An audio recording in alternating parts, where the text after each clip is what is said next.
નમસ્કાર જય મિત્રો, આજે વાત કરવાની છે 8/7/2025 વિદ્યા સહાયક ભરતીમાં છે નિમ્ન પ્રાથમિકની જોવા જાય તો 1 થી 5 ની જે જિલ્લા પસંદગી છે એનો ત્રીજો રાઉન્ડ અને એનો આજે બીજો દિવસ છે.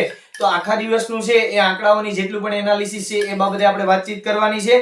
સાથે સાથે જોવા જઈએ તો ઈડબ્લ્યુએસ કેટેગરી છે એમાં કેટલી સીટો હજુ ખાલી છે, એમાં જેટલી પણ સીટો ખાલી છે એમાંથી બધી સીટો છે આવતીકાલે નહીં ભરાય. તો એમાંની પીએસ ની કેટલી છે, સામાન્યની કેટલી છે, તો એ બાબતે વાતચીત કરીશું. પછી આગામી દિવસોમાં છે એ માની લો કે છે આવતીકાલે છેલ્લો દિવસ છે અને ત્યારબાદ આગામી શું રણનીતિ હોઈ શકે કદાચ એ બાબતે વાતચીત કરવી છે. અને છેલ્લે ઘણા મિત્રોના મેસેજ અને કોલ આવી રહ્યા છે કે ભાઈ 1 થી 5 ની અંદર છે એ વેઇટિંગ આવશે કે કેમ, અને કદાચ ને જો આવે છે તો કઈ કેટેગરીનું ઓપન થવાના ચાન્સ છે વેઇટિંગના, તો એ તમામ વિગતવાર છે આજના વિડીયોની અંદર છે વાતચીત કરવાની છે. સૌથી પહેલા છે આજના દિવસોની જેટલી પણ જગ્યાઓ, માની લો કે ગઈકાલે જે ખાલી જગ્યાઓ હતી એ, આજે કેટલા ઉમેદવારો આવેલા હતા અને જિલ્લા પસંદગી કરેલી છે એ, અને હજુ પણ કેટલી જગ્યાઓ ખાલી છે સૌપ્રથમ એની એનાલિસિસ આપણે આખી વાતચીત કરીશું. ત્યારબાદ આગામી માની લો કે છે એ શું આયોજન કદાચ હોઈ શકે અને વેઇટિંગ આવશે કે કેમ એ મહત્વની બાબતને લઈ અને આજે આપણે વાતચીત કરવાના છે. તો સૌથી પહેલા તો જોવા જઈએ તો 1 થી 5 ની અંદર સામાન્ય ભરતીની અંદર આજે ત્રીજો રાઉન્ડ છે, એનો આજે બીજો દિવસ છે. તો જોવા જઈએ તો સવારે જ્યારે પણ જિલ્લા પસંદગી ચાલુ થઈ હતી ત્યારે ડિસ્પ્લેમાં જે આંકડાઓ હતા એ આપણે જોવા જઈએ તો કઈ કેટેગરીના કેટલા આંકડા હતા એ બાબતે વાતચીત કરીશું. કેટલા ઉમેદવારો જિલ્લા પસંદગી કરેલી છે અને હવે કેટલી જગ્યાઓ ખાલી છે. તો સૌથી પહેલા જોઈએ તો ઓપન કેટેગરીમાં જોવા જઈએ તો 736 સીટો ટોટલ ખાલી હતી. ત્યારબાદ એમાંથી પસંદ થયેલ જેટલા ઉમેદવારો જિલ્લા પસંદગી કરેલી છે એવા 114 છે અને હજુ પણ ઓપનની કેટલી જગ્યાઓ ખાલી છે તો કે 622 જેટલી જગ્યાઓ ખાલી પડેલી છે. એસીબીસી ને તો 0 થઈ ગયેલી છે. એ જ રીતે જોવા જાય તો એસસી કેટેગરીની ટોટલ 3 જગ્યાઓ ખાલી છે અને ત્રણે ત્રણ કોની જગ્યાઓ ખાલી છે તો કે પીએસ ની. આજે કોઈ પણ ઉમેદવાર પીએસ મળેલા નથી કેમ કે ઓલરેડી દિવ્યાંગ ની સ્પેશિયલ જે ભરતી છે એમાં થઈ ગઈ છે, એટલે એઝ ઇટ ઇઝ જોવા જાય તો એસસી ની 3 પીએચ ની સીટો એમને ખાલી પડી આવે છે. ત્યારબાદ જોવા જાય તો એસટી ની ટોટલ સીટો કેટલી ખાલી હતી? 515 સીટો ખાલી હતી. એમાંથી સૌથી વધુ ઉમેદવારો છે આજે જિલ્લા પસંદગી કરેલી છે એસટી ના ઉમેદવારોએ 220 ઉમેદવારોએ જિલ્લા પસંદગી કરેલી છે અને હજુ પણ કેટલી જગ્યાઓ બાકી રહેલી છે? 295 સીટો ખાલી પડેલી છે. ઈડબ્લ્યુએસ ની જોવા જાય તો ખાલી સીટો કેટલી હતી? 72 સીટો ખાલી હતી. એમાંથી આજે જિલ્લા પસંદગી કરેલી છે 43 જેટલી જિલ્લા પસંદગી કરેલી છે અને હજુ પણ બાકી રહેતી સીટો કેટલી છે તો કે 29 જેટલી સીટો ખાલી પડેલી છે.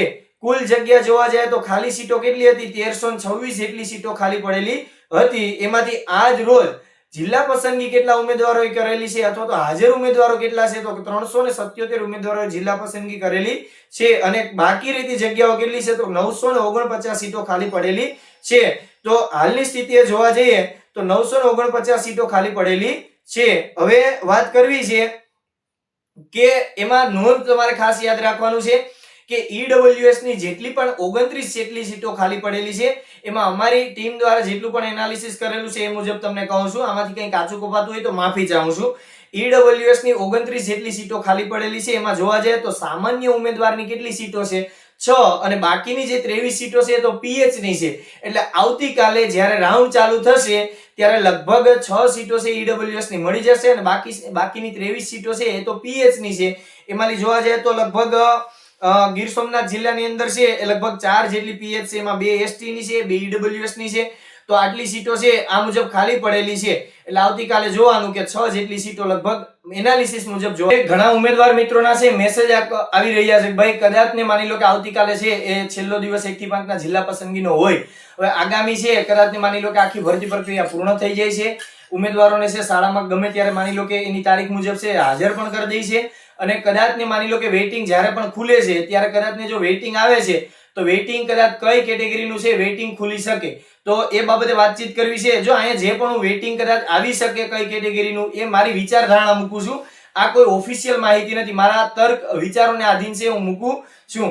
તો કદાચ ને છે ઓપન નું વેઇટિંગ કદાચ ન આવે, ગમે ત્યારે માની લો કે જ્યારે પણ વેઇટિંગ કરે છે અથવા રાઉન્ડ પાડે છે ત્યારે ઓપન નું કદાચ ન આવે વેઇટિંગ. એનું કારણ તમને કહે કે ઓપન વાળા છે માની લો કે ઓપનમાં જેટલા પણ ઉમેદવારો હોય, માની લો કે જો આ ભરતી પછી કદાચ ને આના પછી કદાચ કચ્છને ચાલુ કરી દે કચ્છની ભરતી અને માની લો કે કોઈ ઉમેદવારો છે માની લો કે સામાન્ય અને કચ્છની ભરતીની વચ્ચે કંઈક સંમતિ પત્રક જેવું કદાચ લાવે કે કોઈ પણ વિભાગે એનો રસ્તો વિચારેલો જ હશે. હવે માની લો કે કોઈ ઉમેદવાર સામાન્ય ભરતીના બદલે માની લો કે કચ્છમાં જતા રહી છે તો માની લો કે ઉમેદવારો છે માની લો કે જાય છે કચ્છમાં તો અહીંયા તો સીટો ખાલી રહેવાની. પરંતુ ઓપન નું વેઇટિંગ ન આવે એનું તમને કારણ કે મોટા ભાગે જોવા જાય તો આ જે ત્રીજો રાઉન્ડ છે એમાં 9371 સુધીના તમામ ઓપન કેટેગરીમાં જેટલા પણ ઓપનનો મતલબ જેટલા પણ હતા એ બધાને બોલાવી લીધા છે. તો હવે વેઇટિંગનો કોઈ મતલબ જ નથી. માની લો કે વેઇટિંગ કદાચ ને આવે તો પણ એમાં છેલ્લો સામાન્ય ઉમેદવાર છે જેટલો પણ માની લો કે જનરલના મુજબ તો છેલ્લા ઉમેદવારને છે બોલાવી લીધા છે, તો એમાં વેઇટિંગ તો ન જ આવે. હવે પાછળથી આપણે જોઈએ કે એનો તર્ક કઈ રીતે છે, અને જો કદાચ ને આવશે તો કેટેગરીનો આવી શકે. એ પણ માની લો કે જે કેટેગરીના ઉમેદવાર છે એ માની લો કે કચ્છમાં જાય છે, તો અને વેઇટિંગ કોનું આવી શકે કે જેની સીટો સામાન્યમાં કદાચ ને 0 થઈ ગઈ છે એનું જ વેઇટિંગ ખુલી શકે.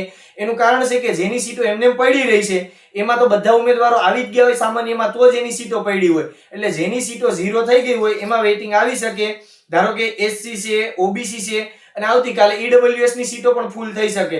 તો ભવિષ્યમાં જ્યારે પણ કદાચ ને વેઇટિંગ આવે તો એસસી, ઓબીસી અને ઈડબ્લ્યુએસ નું વેઇટિંગ ખુલવાની સંભાવના વર્તાઈ રહી છે.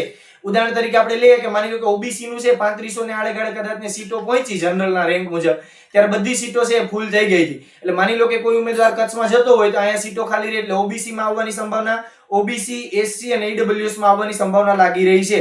એસટી માં કદાચ વેઇટિંગ ન આવે એનું કારણ કદાચ એટલા માટે કે એસટી ની સીટો આ સામાન્યમાં પડી રહેશે. એટલે એ બાબતે જોવા જાય કેમ કે એસટી ની સીટો છે સામાન્યમાં હજુ એસટી ની 515 જેટલી સીટો પડેલી છે, એટલે કદાચ એના ચાન્સીસ ઓછા છે.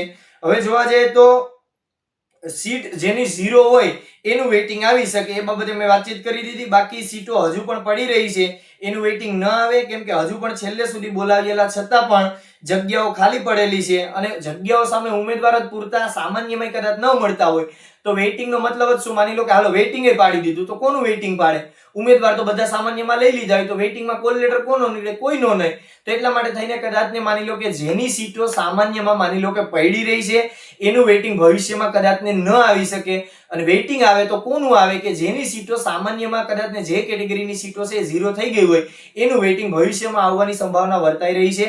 એટલે માની લો કે એસસી હોય કે ઓબીસી હોય કે ઈડબ્લ્યુએસ આવતીકાલે છે 29 સીટો ખાલી છે, એમાંથી 6 સામાન્યની છે, 23 એનાલિસિસ મુજબ કદાચ પીએચ ની સીટો છે, એટલે ઈડબ્લ્યુએસ પણ આવતીકાલે છે એ સીટો ફૂલ થઈ જઈ શકે. હવે જોવાનું રહ્યું આગામી દિવસોની અંદર. બાકી જેટલા પણ મિત્રોને વેઇટિંગ બાબતે જે પ્રશ્નો હતા આજના વિડીયોમાં વેઇટિંગ લઈ લીધા છે. હવે આવતીકાલે જોવાનું રહ્યું કે એસટી ની સીટો બધી ભરાઈ જાય છે કે અમુક સીટો ખાલી રહી છે. તો બસ આજના વિડીયોની અંદર અહીંયા સુધી જ માહિતી હતી. જો વિડીયો સારો લાગે છે તો ચેનલ લાઈક કરો, શેર કરો અને સબસ્ક્રાઇબ કરો. અને જો ચેનલમાં નવા હોય અને શિક્ષક ભરતી કે અપડેટને લઈ માહિતીને લઈ અને ચેનલમાં નવા હોય તો ચેનલમાં સબસ્ક્રાઇબ કરવાનું ભૂલશો નહીં.